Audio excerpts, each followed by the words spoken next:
Hi friends, இன்றைக்கி சிறகடிக்க ஆசை பார்ப்போமா? பார்க்கறதுக்கு முன்னாடி சேனலை சப்ஸ்கிரைப் பண்ணாத எல்லாரும் சப்ஸ்கிரைப் பண்ணிக்கங்க. டெய்லி என்னோடய நாடகம் உங்களுக்கு டெய்லி வந்துடும். இப்போ என்ன நடக்குதுன்னு பார்க்கலாம் வாங்க. மீனாவோட தங்கச்சியோட தாலி காணாம போச்சா என்னென்னு தெரியலை. ஒருத்தவங்க இடித்த மாதிரி இருந்துச்சு. அப்புறம் பார்த்தீங்கன்னா காணோம், தாலியை காணோம்னு கத்துறாங்க. அப்புறம் பார்த்தீங்கன்னா மீனா பார்த்துடுறாங்க. ஏன்னா மீனாவையும் அந்த பொண்ணு இடிச்சிட்டு போகிறாங்க. சரின்ட்டு உள்ளே போனால் என்னம்மான்னு கேட்கலம்மா, என் அக்கா என் தாலியை காணோம்க்கா அப்படின்னு கத்துறாங்க. கத்துனோனையும் நம்மள ஒரு பொண்ணு இடிச்சிச்சு அப்படின்னு சொல்லிட்டு மீனா நோட் பண்ணி அவங்க பின்னாடியே ஓடுறாங்க. ஓடி போய் அவங்கள பிடிக்கிறாங்க. பிடிச்ச உடனே பார்த்தீங்கன்னா அவங்க கையை நீவி விட்டுட்டு ஓடிடுறாங்க. ஓடையில் அவங்க மூஞ்சியே பார்த்துட்டாங்க. அவங்க யாருன்னு பார்த்தீங்கன்னா வீட்டுக்கு பூஜை பண்ண வந்தாங்கல்ல, சிந்தாமணி அம்மா அனுப்பிச்சாங்களா, அந்த அம்மா தான். சரின்னு சொல்லிட்டு ஆனால் அந்த அம்மா தப்பிச்சு ஓடணுன்னே திரும்ப கோயிலுக்குள்ளேயே மீனா வராங்க. வந்து அவங்க அத்தைகிட்ட சொல்கிறாங்க. அவங்க அங்கே இருக்க அத்தனை பேர்த்திட்டையும் சொல்கிறாங்க. சொன்னால் அவங்க அத்தை மட்டும் நம்பவே மாட்டாங்க. அது தெரிஞ்சது தானே நமக்கு. அதே தான் அவங்களும் பண்ணுறாங்க. அத்தை மட்டும் நம்பவே மாட்டாங்க. எப்போ தான் நீங்கள் நம்புவீங்கன்னு எனக்கு தெரியலை. அந்த அம்மாவை கூட்டிகிட்டு வந்து நிப்பாட்டினா மட்டும்தான் மீனா எங்கள் அம்மா நம்புவாங்க.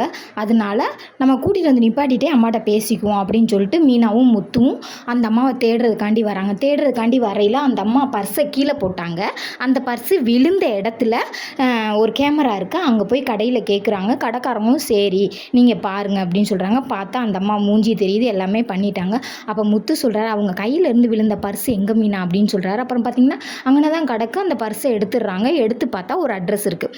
அந்த அட்ரஸ்க்கு போகலாம் அப்படின்னு சொல்லி நினச்சிக்கிட்டு இருக்காங்க. நினச்சிக்கிட்டு இருக்கையில் என்ன நடக்குதுன்னு பார்த்தீங்கன்னா மீனா தங்கச்சி வீட்டுக்கு வர்றாங்க. வீட்டுக்கு வந்தோடனையும் வீட்டுக்கார்ட்ட சொல்கிறாங்க, என்னங்க இப்படி என் தாலி காணாம போச்சுங்க, எப்படி காணாம போச்சுன்னே தெரியல, ஒரு பொம்பளை வந்து இடித்தாங்க, எப்படி பிடுங்குனாங்கன்னே தெரியலைங்க அப்படின்னு சொல்லி அழுகுறாங்க. அழுகையில் எப்பயுமே ஒரு சில ஆண்கள் என்னன்னு பார்த்தீங்கன்னா ஆதரவாக பேசுவாங்க. ஒரு சில ஆண்கள் என்ன பார்த்தீங்கன்னா நம்மளை திருப்பிக்கிட்டு திட்டுவாங்க. அந்த மாதிரி தான் நடக்குது.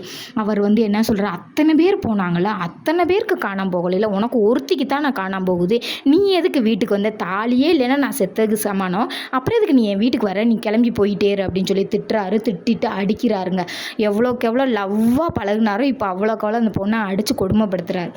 அதுக்கு நடந்துக்கிட்டு இருக்கையில் இங்கிட்டு பார்த்தீங்கன்னா முத்தும் மீனாவும் கண்டுபிடிக்கிறக்காண்டி வராங்க. கண்டுபிடிக்க வரையில் முத்தோட ஃப்ரெண்டு ஒருத்தரை பார்த்துடுறாங்க. பார்த்தோன்னே அவரை பார்த்து பேசுகிறாங்க. பேசையில் அந்த தம்பி சொல்கிறாப்புல, நீ இங்கே தான் இருக்கியா அப்படின்னு சொல்லி அந்த தம்பி கேட்குறாப்புல, அவங்க இங்கே தான் இருக்கியா அப்படின்னு சொல்லி மாற்றி கேட்கல. முத்து சொல்கிறாப்புல, நான் இங்கே இல்லைடா, நான் சும்மா இங்கே ஒருத்தவங்கள தேடுறக்காண்டி வந்தேன் அப்படின்னு சொல்லி சொல்கிறாங்க. கேட்குறாங்க, டே என்னடா கேள்வி கேட்குற, நீ சொன்னால் நான் எந்த ஹெல்ப் வேணாலும் பண்ணுவேன்டாப்பா, உன் வீட்டில் எனக்கு ஒரு மணி நேரம் 2 மணி நேரம் தங்குறதுக்கு இடம் கொடுக்குறியா அப்படின்னு சொல்லி கேட்குறாரு.